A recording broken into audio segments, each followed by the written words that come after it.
अस्सलाम वालेकुम दोस्तों, आज हम एक ऐसे मौजू पर बात कर रहे हैं जो हर मिल्क लवर के लिए बहुत अहम मौजू है और वो है दूध में मिलावट। अगर आपको लगता है कि आपके फ्रिज में मौजूद दूध खालिस है तो बदकिस्मती से हमेशा ऐसा नहीं होता। दूध में मिलावट दूध के हजम को बढ़ाने और माशी फ़ायदे के लिए की जाती है, जिसमें दूध की खुसूसियात को तब्दील कर देने वाला मवाद शामिल किया जाता है।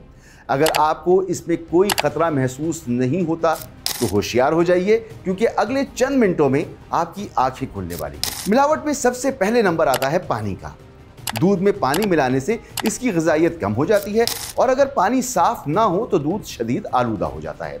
और जाहिर है कि दूध में वो पानी तो नहीं मिलाया जाता जो हम और आप पीने के लिए इस्तेमाल करते हैं।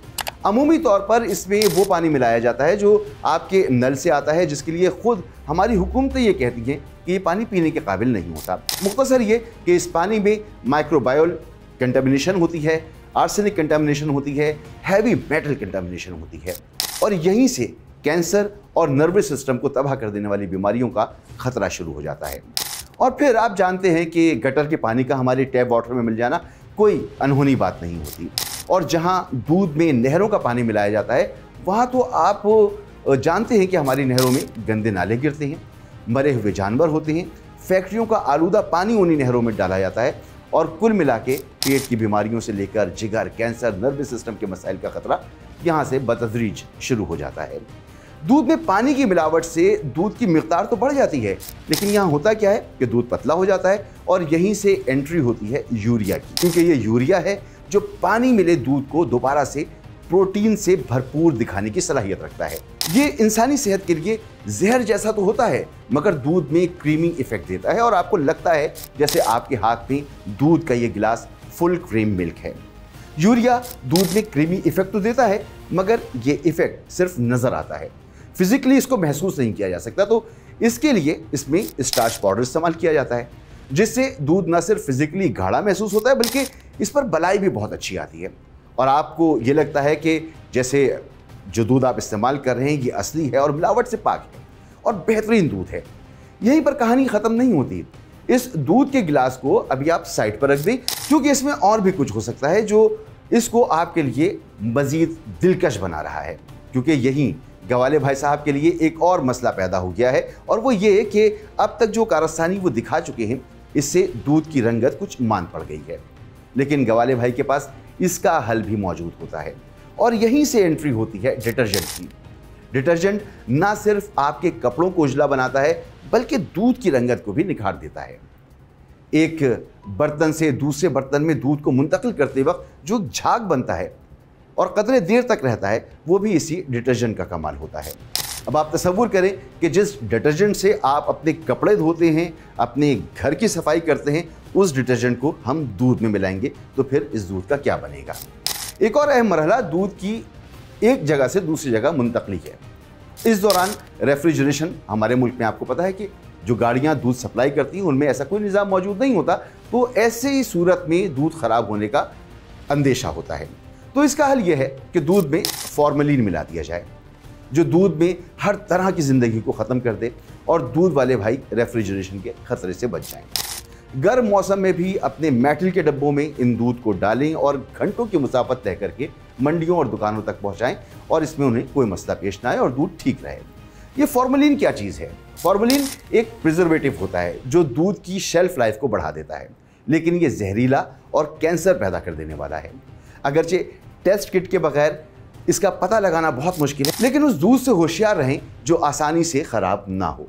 अगर दूध रेफ्रिजरेशन के बगैर गैर मामूली तौर पर तवील अरसे तक ताज़ा रहता है तो ये फॉर्मेलिन से आलूदा हो सकता है।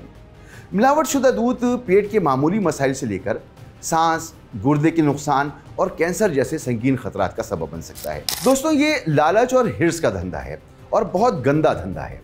पाकिस्तान और दुनिया भर में बार बार ऐसे वाक़यात रिपोर्ट हुए हैं जहां ये सारी मिलावटें दूध जैसी नेमतें पाई गई हैं, मगर आपने कभी नहीं सुना होगा कि एट सोर्स पाकिस्तान में कोई कार्रवाई उन अरबों रुपए के बाड़ों पर होती हो जो अमूमी तौर पर बहुत बाअसर लोगों के होते हैं।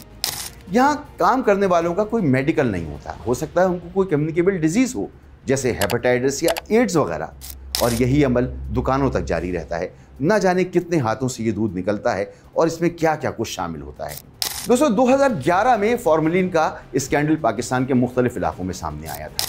इसी तरह 2016 में एक बड़ा स्कैंडल उस वक्त सामने आया जब पंजाब फूड अथॉरिटी की तरफ से दूध के नमूनों की जांच की गई, जिसमें डिटर्जेंट और यूरिया की मिलावट का इंकशाफ हुआ। 2019 में दूध में एंटीबायोटिक की बाकियात की मौजूदगी का पता चला। एंटीबायोटिक ऐसे बैक्टीरियाज की नशोनुमा का बाइस बन सकते हैं जिनसे इन्फेक्शन का इलाज मुश्किल हो जाता है। 2019 में मुल्क के मुख्तलिफ हिस्सों में दूध में अफ्लाटोसिन की आलूदगी का पता चला। अफ्लाटोसिन जहरीले मादे हैं जो ज़रूरी मसनूआत में पाए जाते हैं। अफ्लाटोसिन जिगर को नुकसान पहुंचाते हैं और कैंसर का भी सबब बनती हैं। अब दुनिया को देखें जहां ऐसे वाकयात की भरमार है। सबसे पहले 2008 में चीन में मलामाइन दूध स्कैंडल। इस स्कैंडल में खुले दूध में मसनूई तौर पर प्रोटीन की मिकदार को बढ़ाने के लिए मलामाइन मिलाया गया। हमारे यहाँ अमूमी तौर पर यूरिया का इस्तेमाल किया जाता है। वैसे मलामाइन का इस्तेमाल प्रिजर्वेटिव के तौर पर भी किया जाता है और इस आलूदगी से 3 लाख से ज़्यादा बच्चों के गुर्दों को नुकसान पहुंचा और कम से कम 6 शीरख्वार बच्चों की मौत वाक़ हुई थी। 1985 में अमेरिका में साल्मोनिया की एक बड़ी वबा फैली। ये वबा शिकागो की एक डेयरी में आलूदा खुले दूध से मुंसलिक थी और इस वाक़े में 16,000 से ज़ायद लोग बीमार हुए थे और मुतादिद की अमवात हुई थी। इस वबा के बाद दूध की पेस्चराइजेशन के कवानीन बनाए गए और खुले दूध के इस्तेमाल को ख़तरनाक करार दिया गया। अगर आप चाहें तो रिसर्च कर सकते हैं, ऐसे लातादाद वाक़यात आपको मिल जाएंगे। मगर फ़र्क सिर्फ इतना है कि दीगर अक़वाम ने इन हादसात से सीखा और खुले दूध की फ़रोख्त को या तो बैन किया या फिर सख्त कवानीन बनाकर इन पर अमल को यकीनी बनाया। मगर हमारे यहाँ ऐसा नहीं होता। अगर आप या आपके घर वाले आए दिन छोटी मोटी बीमारियों का शिकार होते हैं या कोई बड़ी बीमारी का शिकार हो गया है तो बहुत मुमकिन है कि इसमें उस दूध के गिलास का कसूर हो जिसे आपने बहुत महफूज समझा, या उस मिल्क शेक का जो आपने बाजार से लेकर खरीद, या वो आइसक्रीम का स्कूप जो आपने बड़े मज़े से खाया, या दूध से बनी मिठाई या दूध से बनी कोई और प्रोडक्ट इसकी जिम्मेदार हो सकती है।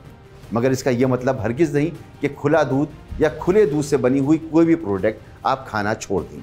इस वीडियो का मकसद यह है कि आपको बावर कराया जाए कि अगर आप इस हवाले से मोहतात नहीं हैं तो आप और आपके घर वाले हर वक्त एट रिस्क हैं। आप अपने ऑप्शन खुद तलाश कीजिए, सेहतमंद दूध के लुत्फ़ का मज़ा उठाइए। ये ऑप्शंस क्या हो सकते हैं और कैसे आप खुले दूध की मिलावट से बच सकते हैं, इसके लिए मेरी नई वीडियो का इंतजार कीजिएगा। इंशाल्लाह बहुत जल्द मुलाकात होगी। अगर ये वीडियो आपको पसंद आई तो तार को लाइक कीजिए, सब्सक्राइब कीजिए और अपना फीडबैक ज़रूर दीजिए।